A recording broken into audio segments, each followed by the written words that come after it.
এবং বাউল আবুল সরকারকে গ্রেপ্তার করা হয়েছে।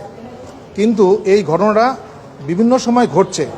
বাংলাদেশের শুরু থেকে পর্যন্ত অসংখ্য সময়, বিশেষ করে ব্লগার থেকে শুরু করে বিভিন্ন ব্যক্তি গোষ্ঠী আল্লাহ রাসূল সাল্লাম এবং কোরআনকে নিয়ে বিভিন্ন সময়ে কুরুচিপূর্ণ বক্তব্য রেখেছে।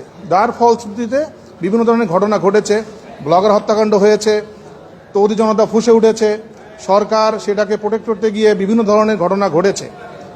কিন্তু আমাদের দেশের আইনে এই ধর্মীয় অবমাননা করার কারণে যে শাস্তির বিধান রাখা হয়েছে সেটা বাংলাদেশ দণ্ডবিধিতে বলা হয়েছে মাত্র 2 বছর, এবং সিকিউরিটি অ্যাক্টে সাইবার নিরাপত্তা আইন নতুন যেটা 2025 সালে যে অ্যামেন্ডমেন্ট করা হয়েছে সেখানেও 2 বছর রাখা হয়েছে, যেটা আগে 7 বছর ছিল, সেটা এই বছর অ্যামেন্ডমেন্ট করে 2 বছর রাখা হয়েছে।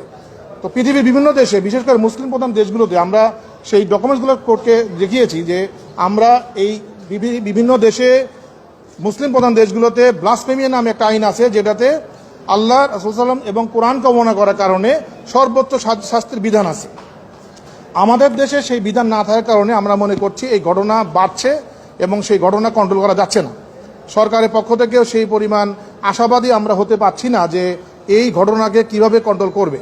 এজন্য আমরা সুপ্রিম কোর্টের আইনজীবী পাবলিক লিটিগেশন ফোরামে, অর্থাৎ জনস্বার্থে আল্লাহ রাসূল সাল্লাম এবং কোরআনকে অবমাননা করার অপরাধের শাস্তি, যেটা আমাদের অপ্রতুল 2 বছর ছিল, সেটাকে আমরা সর্বোচ্চ ক্যাপিটাল পানিশমেন্ট অর্থাৎ মৃত্যুদণ্ড বিধান রেখে আইন তৈরি করার জন্য মহামান্য হাইকোর্ট বিভাগে একটি রিট ফাইল দায়ের করেছি এবং মহামান্য আদালত সেই রিট ফাইলে আমাদের আজকে অনুমোদন করেছে এবং আমরা সেই রিটের উপরে খুব দ্রুত আমরা শুনানি করব।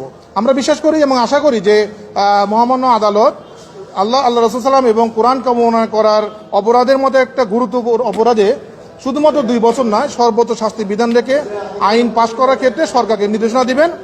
আপনারা জানেন যে আমাদের দেশে রাজনৈতিক বিভিন্ন ব্যক্তিবর্গকে তাদের নামে কোনো কিছু বলা হলে সেটার শাস্তির বিধান অনেক বেশি, কিন্তু আল্লাহ রাসূল সাল্লাম, কোরআন এবং ইসলাম সম্পর্কে যদি কখনো কুরুচিপূর্ণ বক্তব্য রাখা হয় বা লেখালেখি করা হয় সোশ্যাল মিডিয়াতে, তার সাজা সর্বোচ্চ 2 বছর। সেটা আমাদের মুসলিম সমাজের সাধারণ জনগণ, তৌহিদি জনতা সেটা কোনোভাবেই বরদাস্ত করছে না এবং আমরা মনে করি সাজার বিধানটা যদি সর্বোচ্চ থাকা হয়, ক্যাপিটাল পানিশমেন্ট রাখা হয়, আমরা মনে করি এই অপরাধটা দিন দিন কমে আসবে।